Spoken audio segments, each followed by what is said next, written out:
Hopefully you're enjoying your quarantine time. Hopefully you're still enjoying the last day of spring break, the day that we recorded this. And Jessica and I are so happy to have a very wonderful reporter, so sweet and kind, to join us today, knowing that she has a young one at home too. Please welcome Aleks Appleton. Thanks, guys, for having me. Appreciate it. Yay. Aleks, we are thrilled to have you. We love being in touch with anyone from the media that advocates for teachers and education. You're doing a great job of that. So can you give us, yeah, of course. Can you give us a bit of background, like what brought you to Las Vegas? Sure. Well, a job. So both my husband and I worked at the Fresno Bee in Fresno, California, which is also where we grew up. And so we were offered jobs at the RJ at the same time, you know, doing the beats that we really like to cover. He covers politics and I cover education. And it was too good to pass up. Honestly, we thought we'd never get another offer for both of us doing exactly what we wanted to do at a newspaper. So we just packed up and moved last May. So it's almost been a year, which it does not feel like at all. How does it feel to work with your husband? You know, it's funny because I'm gesturing over there because he's in the other room right now. Like working from home right now is it's like a family effort, you know, because we're passing the toddler back and forth. Like, okay, I have an interview right now, so can you watch him for a little bit, and vice versa. At the office, to be honest, we hardly ever see each other because, you know, we're out of the office. We're doing interviews and things like that. But this is a little bit different because I know he can hear me talking right now, and he's probably making fun of me. So how does that work with taking care of the kid? Like, is one of you like one shift and the other's the other? Or pretty much, yeah, pretty much. We didn't stop paying tuition at our daycare just so we can keep it around for emergencies, like days that we both have breaking news or we both have like a press conference that we need to get to. So some days it's like, okay, just go for a couple hours. We're just going to get our work done. And our daycare does a really good job. They don't even allow like parents into the building anymore, and his class is down to like 3 other kids. So we feel like a little bit nervous about it, but it's also like unavoidable, you know, with being, I guess, essential workers. It's like we just some days he has to go.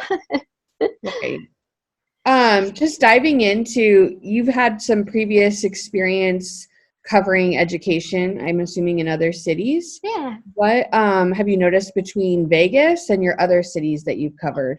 Sure. So I covered a little bit of education in New York while I was still a student in journalism school. And then I also covered education in California. And then I've done some like freelancing on education in Georgia and just other random places like that. So there's a lot of similarities. Certainly this is the largest school district I've ever covered. And, you know, with it comes all the problems of a large urban district, coupled with all the problems of a poor district, with all the problems of reaching students in rural schools. So what you really have is like a patchwork of things that you need to consider that probably make it unlike a lot of other places that I've covered. But, you know, the similarities are, you know, especially the Spanish-speaking population. How do you make sure you're reaching those kids and providing the right services to them and things like that? And I think those are challenges I've seen in every other place that I've covered. And it's tough. It's tough in terms of funding. You know, Nevada's in this place where it's trying to come up with a new funding formula that would take into account things like I'm like losing my words here, but you know what I'm trying to say is students in these weighted categories is what I'm trying to say. And so when I was in California, you know, that already exists. And I like drilled myself on, they call it the local control funding formula. I drilled myself on it until I could like recite it to you. And so now I'm kind of seeing like the early stages of developing a system like that here that would take into account all the different things like English learners and homeless students and things like that. So it's like seeing the beginnings of it in a lot of ways. Do you feel like Nevada is behind other states as far as I was surprised to hear that sort of thing didn't already exist here. And so I know that's something Amelia, my predecessor, has written about too, is I think that already sort of existed in her home state of Massachusetts as well. So we had talked before she left about like, wow, I can't believe that that's not here yet. But, you know, it's good that it's been recognized that we need something like that and that people are looking into it. So you're right. Yeah. So I'm just curious, as a former journalist, how were you able to do freelance work on education in Georgia? Like, how did that work? Yeah. So, you know, we were pretty poor, and I was just looking around for all kinds of freelance work, and I think it was an editor that I'd been friendly with before put me in touch with one of her friends who was an editor at another publication, who was just like, we have this idea, we want you to look into it, and you know, it's in Georgia if you feel comfortable with that. Like, I guess, you know, I have a phone that works, I can probably make it happen. And it took a little bit of doing, you know, just diving into a place that you've never reported on before, but it got done eventually. Did you enjoy it, or was it like challenging? Enjoyed it. It was a really interesting topic. Is I think part of what helped is it was this concept of micro credentials, which I think are very new here in Nevada. But it was essentially the idea of you don't need to go to college for 4 years, get a full degree. Maybe you go for 3 months and you get a micro credential, right? Something to put on your resume that says you're really trained in this. And so out in Georgia, it was micro credentials in the finance industry. So you could take a few classes and say you're really good at cybersecurity and put that on your resume and get a job. So I was interested in the topic, and that helped. But yes, it was challenging to make the sort of connections that you need to make a good story happen. So Amelia, I think it was her last piece on Nevada education, she talked about the biggest challenge she sees for our state is apathy. Mm-hmm. There's just a lot of apathy. Do you think, now that we've been on lockdown for about 3 or 4 weeks now, do you see us solving that problem, or is it getting worse? What do you think from your reporting stance?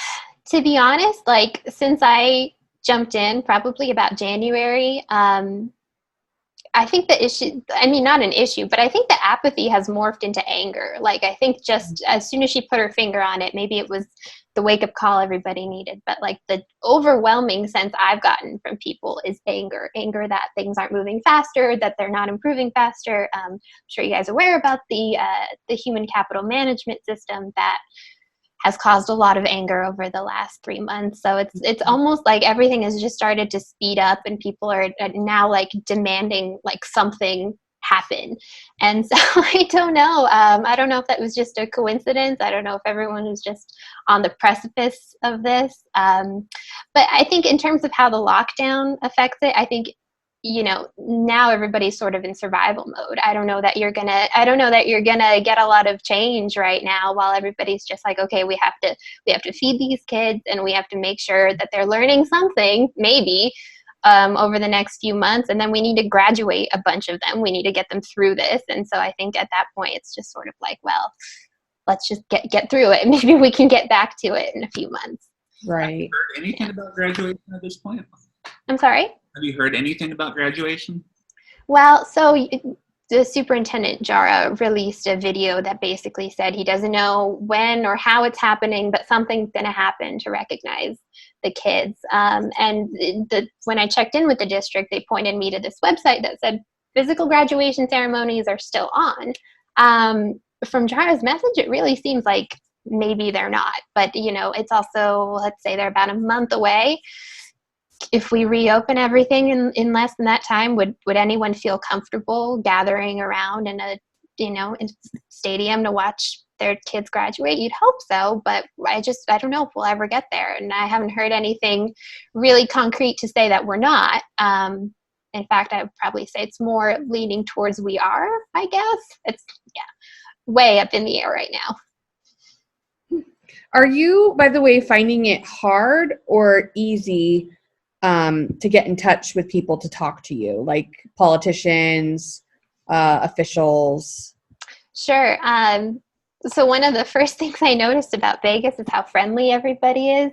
You can't go to like a Target, or you couldn't before, without like several people stopping you to like just chat about what you have in your cart, or you know, you go out and anywhere really in town and people just want to talk to you. So in terms of finding like teachers and parents and students who want to talk, not a problem. Everybody is like interested and chatty and wants to share, and I think part of that is like, you know, the customer service of the town, right?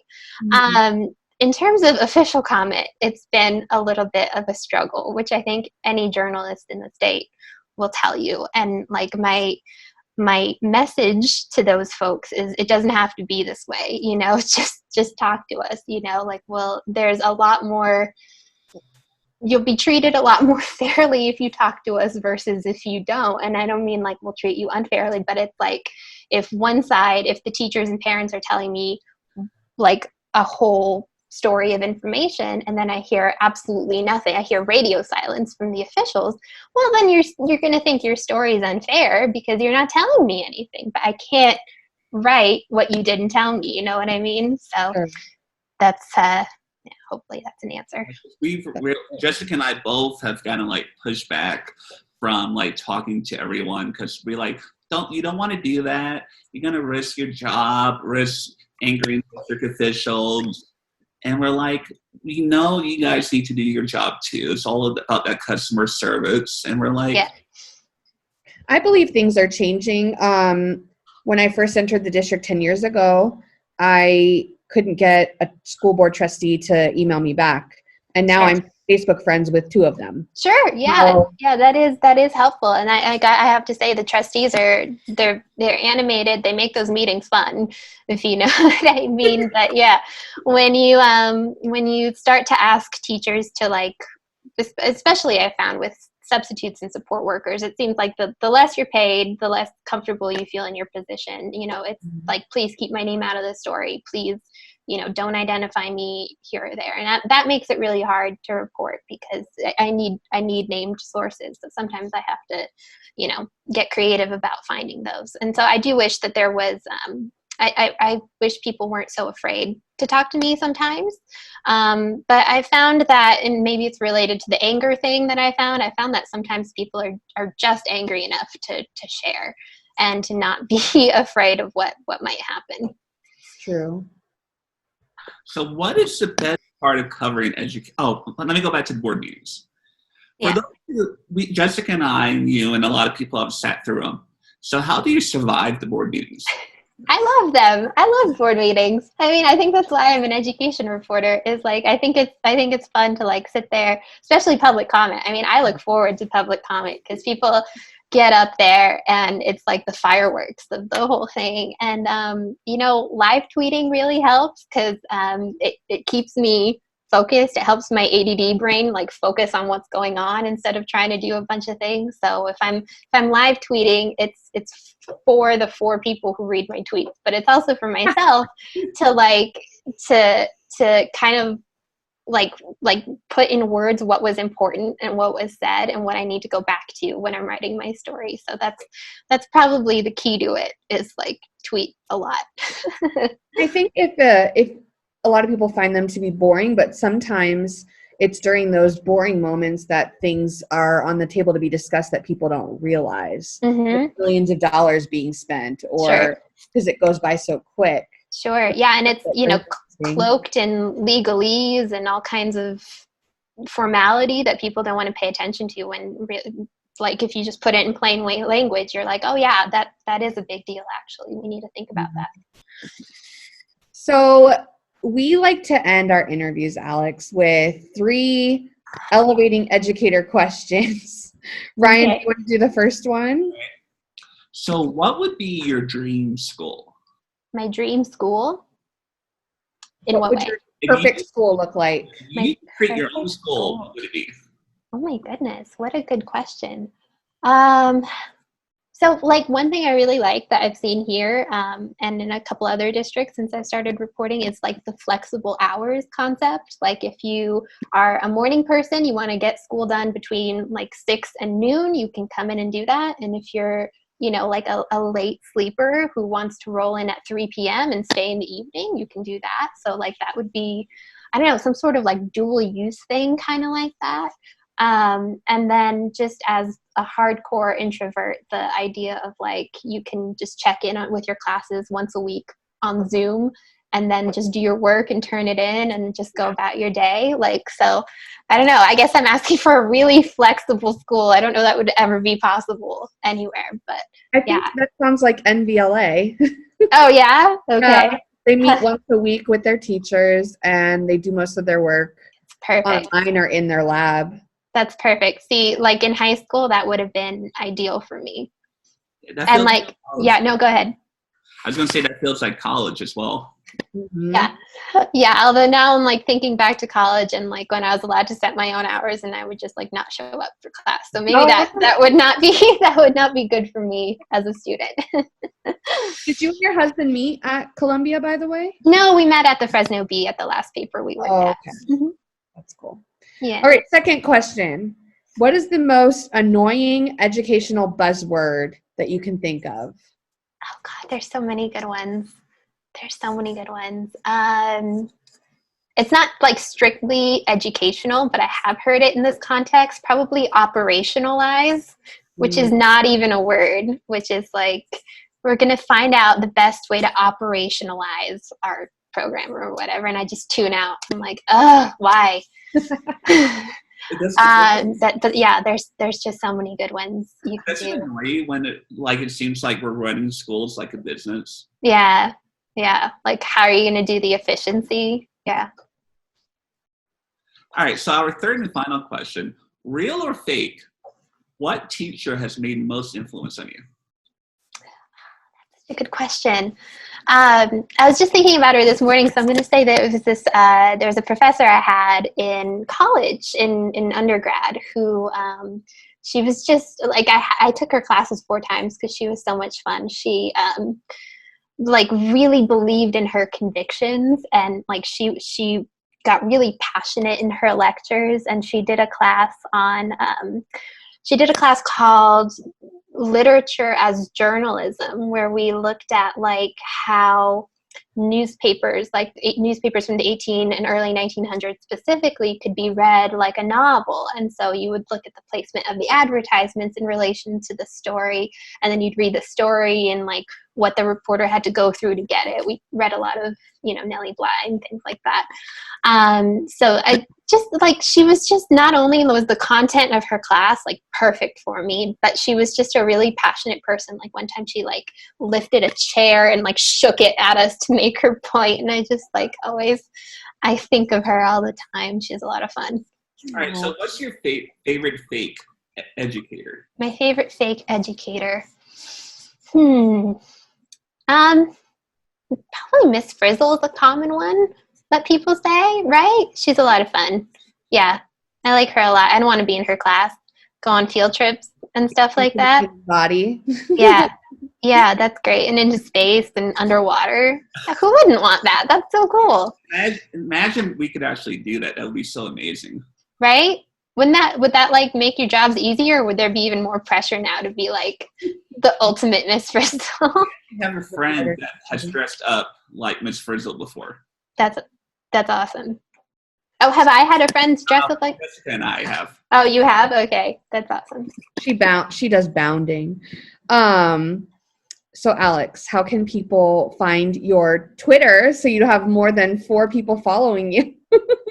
Yeah, for the 4 people reading my CCSD board meeting tweets. Yeah. So my Twitter is Aleks Appleton, and my email is aappleton@reviewjournal.com. And those are probably the best ways to contact me. Appleton. Perfect for teaching. Right. Well, how old is your kid? My kid is 2. He turned 2 in December, so he's like 2 and change. Aw. What's yeah. I'm sorry? What's his name? Rowan. Relly? Rowan. Yes. Relly. Rowan, yeah, it's a good name for Rowan. Stop that. Yeah. Thank you so much for interviewing with us today. That was awesome. Yeah, thanks for having me.